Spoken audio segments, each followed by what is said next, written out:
आखिर कौन है जो कुल का मालिक है, ये काल कौन है, ये तीन गुण कौन है, ये माया कौन है, तब समझ में आएगा सारा खेल। तो साहिब समझा रहे हैं, अक्षर पुरुष एक पेड़ है और निरंजन वाकी डार, ये तीन लोक शाखा भय, तीन देव शाखा भय और पात रूप संसार। इसी बीजक के दोहे में पूरी सृष्टि रचना है, लेकिन कोई इसको समझ नहीं पा रहा। जो बीजक पढ़ रहे हैं, जो बीजक के ग्रंथ वाचन कर रहे हैं, वो भी इस दोहे को नहीं समझ पा रहे हैं और उन्होंने क्या कर दिया, उन्होंने उस कुल मालिक सार शब्द को ही किनारे कर दिया। आज बीजक पढ़ने वाले पारक सिद्धांत के जितने महात्मा आपको मिलेंगे, वो सब क्या बोलेंगे कि सार शब्द नाम की कोई चीज नहीं होती, जबकि बीजक सार शब्द की महिमा गा रहा है। पूरा बीजक अलग रख दो और केवल एक लाइन अलग रख दो, अगर उस एक लाइन को तुमने समझ लिया तो पूरे बीजक को पढ़ने की जरूरत ही नहीं रहेगी, क्योंकि बीजक का सार है वो। क्या सार है? सार शब्द गही बाची हो, मानो ऐतबारा हो, अक्षर पुरुष एक पेड़, निरंजन वाकी डारा हो। बचने का इंतजाम बताया जा रहा है। कोई भी ग्रंथ हम क्यों पढ़ते हैं? ताकि हम भवसागर से पार हो जाएं। कोई गीता पढ़ रहा है क्यों? ताकि हम भवसागर से पार हो जाएं। कोई कुरान पढ़ रहा है क्यों? ताकि हम भवसागर से पार हो जाएं। कोई वेद पढ़ रहा है क्यों? क्योंकि हम भवसागर से पार हो जाएं। कोई गुरु ग्रंथ साहब पढ़ रहा है क्यों? ताकि हम जन्म मरण से मुक्त होके भवसागर से पार हो जाएं। कोई बाइबल पढ़ रहा है तो क्यों? क्योंकि वो इस संसार सागर से मुक्त होकर अपने मालिक की शरण में चला जाए। इसीलिए तो पढ़ा जा रहा है। लेकिन जो असली बात है, जिससे तुम इस भवसागर से निकलोगे, काल जाल से बचोगे, हम उसी लाइनों को अगर डिनाई कर दें, फेंक दें, हम समझे ही ना, तो हमारा कल्याण होने वाला नहीं है। तो बीजक ग्रंथ हमें बिल्कुल सटीक वाणी से समझा रहा है कि अगर बचना है तो सार शब्द को जान लो। सार शब्द गही बांची हो। अब बांची हो लिखा है, यानी बचोगे उससे, तो हमें मार कौन रहा है? बचना है किससे? पहले तो यह जानना पड़ेगा। और अगर कोई मार रहा है तो बचेंगे कैसे? सार शब्द से। तो ये सार शब्द क्या चीज है? जैसे बाहर गोलियां चल रही हैं, अब तुमने जाना भी है सड़क पार करके, कैसे जाओगे? तुम बुलेट प्रूफ कार में बैठ के जा सकते हो, बुलेट प्रूफ जैकेट पहन के जा सकते हो, सारे कपड़े पहन के जा सकते हो, गोलियां चल भी रही हैं तब भी तुम्हें नहीं लगेंगी। अब कोई कहे कि बुलेट प्रूफ कार कुछ नहीं होती, बुलेट प्रूफ जैकेट कुछ नहीं होती, तो उससे बड़ा मूर्ख इस संसार में कोई नहीं है। क्योंकि बीजक में यही एक शब्द है जो तुम्हें बचने का संकेत कर रहा है, और बचना कैसे है उस वस्तु का भी ज्ञान दे रहा है। लेकिन इन नादानों को ऐसा कोई गुरु ही नहीं मिला जो सार शब्द का भेद समझा दे। समझ लो, सार शब्द क्या है? जिसे कोई गोली नहीं लग सकती। सार शब्द क्या है? जिसे अग्नि जला नहीं सकती। सार शब्द क्या है? जिसे वायु सुखा नहीं सकती। सार शब्द क्या है? जिसे जल भिगो नहीं सकता। सार शब्द क्या है? जिसका कभी नाश हो नहीं सकता। और वो सार शब्द क्या है? वो तुम्हारा शुद्ध स्वरूप है, जिसको सतनाम कहते हैं, सच्चा नाम। तुम्हारा स्वरूप ही सतनाम है। अरे सत्य नाम कोई नाम नहीं, ये जपने वाला नाम नहीं है, ये है आपन रूप। और जो जाने इस भेद को पावे आप स्वरूप। जो सतनाम को जान लेता है वो अपने स्वरूप को प्राप्त कर लेता है। और उसका स्वरूप क्या है? सार शब्द ही उसका स्वरूप है। समझ लो अच्छे से, सार शब्द ही उसका स्वरूप है। उसी सार शब्द को सतनाम कहते हैं। पढ़ो कबीर सागर, पहली लाइन क्या लिखी है? अरे सत्य नाम है सार, बूझो संत विवेक करी, और उतरो भवजल पार, सतगुरु का उपदेश यही। जो बीजक में लिखा है सार शब्द गही बाची हो, वही कबीर सागर में लिखा है उतरो भवजल पार। किससे? सत्य नाम है सार। आज कबीर मूल गादी पे चले जाओ तुम। कबीर मूल गादी जो कबीर साहब का वो स्थान है जहां पर कबीर साहब ने पूरा जीवन बिताया, उस मूल गादी पे जो महात्मा लोग बैठे हुए हैं, आप उनसे जाके पूछोगे कि क्या कबीर साहब सतनाम का प्रचार करते थे, वो एकदम झटक के बोल देंगे आपको कि सतनाम कोई नाम ही नहीं है, झूठ है ये सब। कबीर साहब तो राम नाम का प्रचार करते थे। उन्होंने जो कबीर मंदिर बना रखे हैं, वहां पर सतनाम नहीं लिखा हुआ है, वहां पर राम राम राम राम चारों तरफ प्लेट लगा रखी है राम नाम की। राम राम का प्रचार चल रहा है वहां पे। और राम नाम क्या है? अरे 52 अक्षरी नाम है, ये इंसानों के द्वारा बनाया गया नाम है। ये काखा गा आ आ ई, ये ना होता तो राम का रा कहां से आता, मां का मां कहां से आता? नहीं समझ में आ रहा है। बिल्कुल घोर विरोधी हुए पड़े सतनाम के। कहते सतनाम कोई नाम ही नहीं है, ये सब कबीर साहब के साथ झूठ जोड़ दिया गया। अरे बाबा नानक बोलते थे सतनाम वाहिगुरु, सतनाम वाहिगुरु। आज भी गुरुद्वारों पे सतनाम वाहिगुरु लिखा है, तो इसका मतलब वो भी झूठे हो गए क्या? अरे जो भी संत आज तक आया है उसने सतनाम की ही महिमा गाई है। आप घासीदास देखो छत्तीसगढ़ में, वहां पर प्रचार ही जय सतनाम का चलता है, और सतनाम को वो कोई मंत्र नहीं बोलते, क्या कहते हैं? सतनाम पिताजी। सतनाम को पिता कहते हैं कि सतनाम हमारे पिताजी हैं। पिता कौन है? परम पिता परमात्मा, वो सार शब्द रूपी परमात्मा हम सब जीवों का पिता है। अब ये जीव उस सार शब्द से जुदा हो गया है, इसलिए धक्के खा रहा है अमर। इस जीव को कोई मार नहीं सकता। ईश्वर अंश जीव अविनाशी, लेकिन अविनाशी होके इसको पत्थरों की पूजा में लगा दिया, अविनाशी को नदियों में छलांगे मारने में लगा दिया कि तुम्हारे पाप कर्म खत्म हो जाएंगे, अविनाशी को मंत्र जपने में लगा दिया, राधे राधे, राम राम, अल्लाह अल्लाह, वाहिगुरु, कबीर कबीर, सतनाम सतनाम। अविनाशी को 52 अक्षरों में उलझा दिया। लेकिन कोई गुरु ऐसा नहीं मिला जो उस अविनाशी को उसका सत्य स्वरूप बता दे, उसका सत्य स्वरूप लखा दे, और ये सब माया का जाल छुड़वा दे, ये 52 अक्षरों का जाल छुड़वा दे। इसीलिए साहिब ने बोला, मदन साहिब की वाणी है जो आज बहुत से लोग नानक साहब की वाणी बोल के अपने ग्रंथों में छाप देते हैं, ये मदन साहिब की वाणी है। सोई गुरु पूरा कहावे, जो 2 अक्षर का भेद बतावे, एक छुड़ावे एक लखावे, तब प्राणी निज घर को जावे। यानी सच्चा गुरु, पूरा गुरु, कामिल मुर्शद, ये कौन है?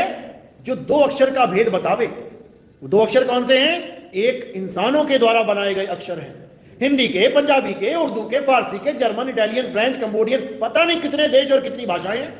और एक अक्षर कौन सा है? वो आदि अक्षर, जिसको हम सार शब्द कहते हैं, जो किसी इंसान के द्वारा बनाया हुआ शब्द नहीं है।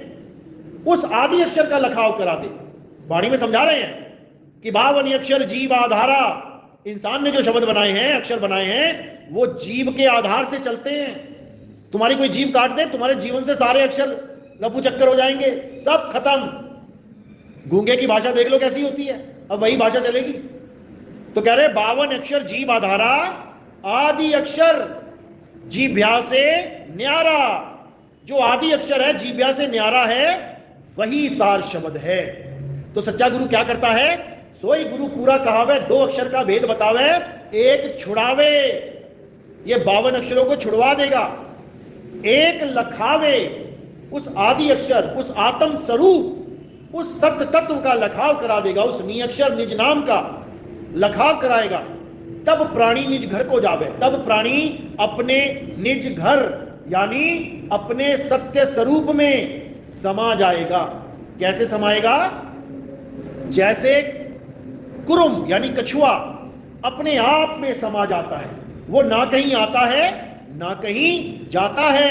एक कछुआ जा रहा है आराम से, एकदम उसके सामने कुत्ता आ जाए, भौंकने लगे, काटने लगे, तो क्या करेगा? वो कहीं नहीं जाएगा, कहीं नहीं भागेगा। वो जहां पर भी माया जाल में है, चाहे कहीं भी खड़ा है, खेत में है, सड़क में है, छत पे है, आंगन में है, इस पूरे संसार में जहां पर भी है, वहीं से अपनी सूरत को यानी अपने अंगों को समेट के अपने अंदर समा लेगा। अब कछुए का उदाहरण इसलिए दिया जा रहा है क्योंकि कछुआ ही एक ऐसा जीव है जो अपने सारे अंगों को अपने अंदर समेट सकता है। लेकिन इसी कछुए का जो उदाहरण है वो सूरत के ऊपर लागू होता है। क्यों? क्योंकि सूरत भी अपने आप को समेट के शब्द में स्थिर कर सकती है। इसीलिए परमात्मा का पहला पुत्र कुरुम अवतार बोला गया है, कुरुम बोला गया है। अब कुरुम का मतलब ये नहीं कि कछुआ है, तुम कछुए की फोटो बना बना के मजाक उड़ाओ, ये कछुआ ज्ञान है, कछुआ ज्ञान है।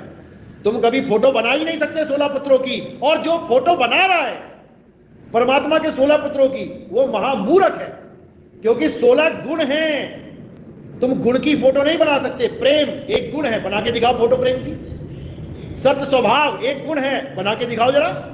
संतोष एक गुण है, बना के दिखाओ संतोष की फोटो। धीरज एक गुण है, दया एक गुण है। तुम 16 गुणों की फोटो नहीं बना सकते, क्योंकि वो गुण हैं, ये तुम्हारे अपने गुण हैं। इन गुणों को भूल के तुम अपने एक मन रूपी गुण को अपने ऊपर लाद के बैठे हो। यानी मन भी तुम्हारा ही गुण है, तुम ही से पैदा है। अक्षर पुरुष एक पेड़ है, निरंजन वाकी डार, निरंजन ही मन है। किसका पुत्र है? अक्षर पुरुष एक पेड़ का पुत्र है। अक्षर पुरुष कौन है? ये अविनाशी सुरता को अक्षर पुरुष कहते हैं। और इसका भी बाप कौन है? नी अक्षर पुरुष है। नी अक्षर अक्षर भया, अक्षर कीना प्रकाश, अक्षर से मन उपजा, सुनो संत धर्मदास, मन से माया उपजी। सारी लाइन समझा रहे हैं।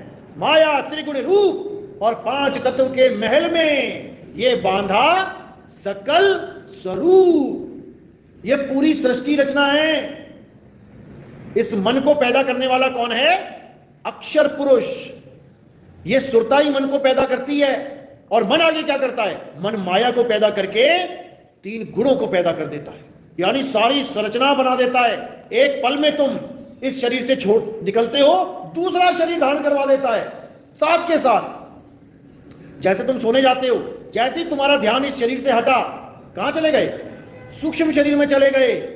अब पता नहीं किस राजमहल में, किस नदी के किनारे, किस हवाई जहाज में, किस कार में बैठ के तुम सपने में अपने आप को देख रहे हो, मैं टहल रहा हूं, घूम रहे हो। माता मिल गई, पिता मिल गया, भाई बहन मिल गए, यार दोस्त मिल गए, सब सपनों में मिल रहे हैं। ये सब मन और माया की रचना है। एक सेकंड में अनंत ब्रह्मांड बना देता है ये मन, अनंत ब्रह्मांड। तुम एक बार सोचो तो सही कि मैंने कहां रहना है, वैसा ही डिट्टो बना देगा सारा सिस्टम। याद रखना इस बात को, जैसी तुम्हारी सोच होगी वैसी सृष्टि बना देगा ये साथ के साथ। इतना पावरफुल है ये मन। इसीलिए इसे 3 लोक का मालिक बोला जाता है। 3 लोक का मालिक ये मन ही है, निरंजन है ये, अलख निरंजन कहते हैं इसे। बाकी तो इसकी खेती है। ये जितने बच्चे बूढ़े तुम्हें दिख रहे हैं ये खेती हैं। जैसे गाजर मूली बो रखी है जमीन में, जिसने बोई है आता है, कभी भी उखाड़ के खा जाता है। इसलिए साहिब ने बोला है 3 लोक एक जेल है और पाप पुण्य 2 जाल, सारा जग भोजन बना खाने वाला काल। ये काल भगवान है जो किसी को नहीं बख्शता। कौन बख्शा जाएगा? केवल वो बख्शा जाएगा जो कबीर साहब की बात को समझ लेगा। क्या कह रहे हैं? अरे बचना चाहो काल जाल से तो चीनो शब्द हमारा, और कहे कबीर अमर कर राखूं जो निज होए हमारा। अगर कोई मेरा निज यानी निजी यानी 100% मेरा हो गया, कहते हैं उसको मैं बचाऊंगा, मैं रक्षा करूंगा। और कैसे रक्षा करेंगे? ऐसे नहीं कि तुम सोच रहे हो कि मैं कुएं में गिर जाऊंगा तो कबीर साहब आके मुझे कुएं से निकालेंगे। ऐसे रक्षा नहीं करते कि मुझे 4 लोग मार रहे हैं और कबीर साहब बीच में आ जाएंगे और मुझे बचा लेंगे। वही हुआ था हिसार में, वो हरियाणा में। सब लोग सोच रहे थे कि हम पुलिस वालों के सामने खड़े हैं, हम लड़ेंगे झगड़ेंगे, कबीर साहब बीच में आके बचा लेंगे। कबीर साहब ने नहीं बचाया, मार मार के लट जेलें भर दी। 1000 बंदों को देशद्रोह का केस लग गया इन अज्ञानियों की वजह से, क्योंकि इनको पता ही नहीं है कि कबीर साहब बचाते हैं तो कैसे बचाते हैं। इनको तरीका ही नहीं पता है कि कबीर साहब अगर तुम्हें बचाएंगे तो कैसे बचाएंगे। आज सब लगा के बैठे हैं कि परमात्मा बचाएंगे। अरे परमात्मा कैसे बचाएंगे? तुम ट्रेन के आगे खड़े हो जाओ, तुम्हारा पूरा विश्वास है परमात्मा पे, देखता हूं कैसे बचाएंगे। क्या वो ट्रेन रोक देंगे आके? कभी नहीं रोकेंगे। वो कैसे बचाते हैं काल से, हमें यही नहीं पता है। तो साहिब खुद समझा रहे हैं कि मैं कैसे बचाता हूं। क्या कह रहे हैं? अरे लोह चुंबक की प्रीत ज्यों लोह को लेती उठाए, ऐसा शब्द कबीर का काल से लेत छुड़ाए। ये है वो असली तरीका, ये है वो असली प्रोसेस, ये है वो असली विधि जिसके द्वारा कबीर साहब जीवों को बचाते हैं काल के जाल से। ऐसा नहीं होगा कि तुम्हारे लिए कबीर साहब वहां पे इंसान बन के आ जाएं, ऐसा नहीं होता। कई आए कई गए। बचाते कैसे हैं? जैसे लोहे को चुंबक बचाती है, चुंबक बचाएगी लोहे को, यानी ऐसा खींचेगा कि लोहा उड़ता हुआ जाएगा, विहंगम चाल से जाएगा और चुंबक पे लग जाएगा जाके। अब चुंबक से लोहा अलग हो जाए, इतनी औकात नहीं लोहे की, याद रखना। उसकी इतनी औकात नहीं है कि वो अलग हो जाए। वो तो समा गया, वो तो सरेंडर हो गया। तो कह रहे हैं नानक साहब, अरे तोड़ी ना टूटे, छोड़ी ना छूटे, ऐसी माधो खींच तनी और मऊलालन सो प्रीत बनी। कहते हैं मैं तोड़ी ना टूटे, छोड़ी ना, मैं समझ ही नहीं सकता अब कि इसको छुड़ाऊं कैसे। मैं जान ही नहीं सकता कि इस बंधन को तोड़ू कैसे, अब ये ना टूटता। इसी को बोला है कि नाम खुमारी नान का और चढ़ी रहे दिन रात। ये उसको नहीं बोला है जो लोग सोच रहे हैं कि ऐसे हो जाएगा वैसे हो जाएगा। ये उस खिंचाव को बोला गया है कि उस आनंद में, उस परमात्मा के खिंचाव में मैं 24 घंटे रम रहा हूं। मैं क्या बोलूं, संसार में रहता हुआ भी वो मुझे खींच के रखा है उसने मुझे। इसी को कहते हैं प्रेम की जेवड़ी। अरे कबीर कूकर राम का, मोतिया मेरा नाव, और गले प्रेम की जेवड़ी, जहां खींचे तहां जाऊं।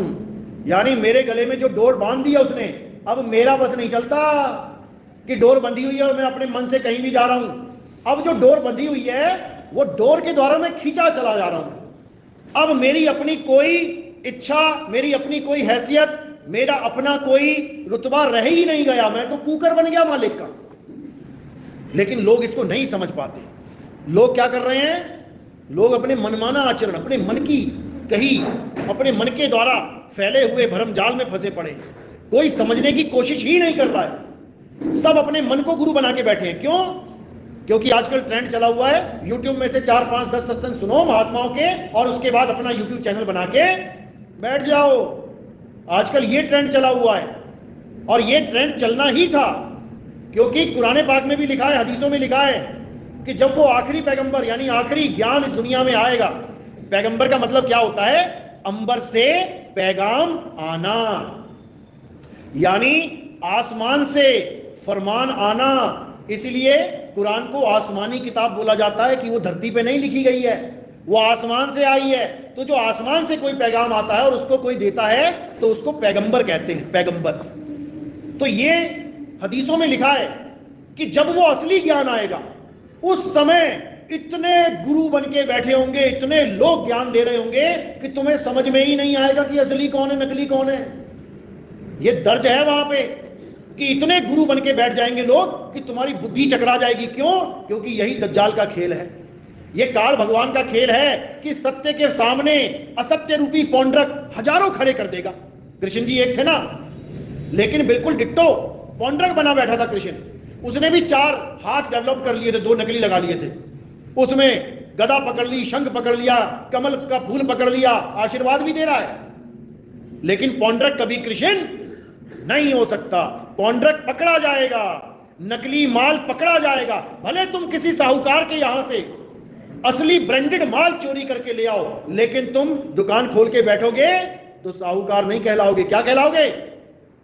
चोर, चोरी कहलाओगे। और आज YouTube पे हमारा ज्ञान सुन सुन के, इस मूल ज्ञान को सुन सुन के हजारों लाखों चोर बने बैठे हैं जो इस ज्ञान को बेचने की कोशिश करेंगे। लेकिन जो मालिक का विवेकी हंस होगा वो उनसे पहला ही सवाल ये दागेगा कि तुम्हारा गुरु कौन है, यानी तुम ये माल कहां से लेके आए हो भाई, कहीं चोरी का तो नहीं है।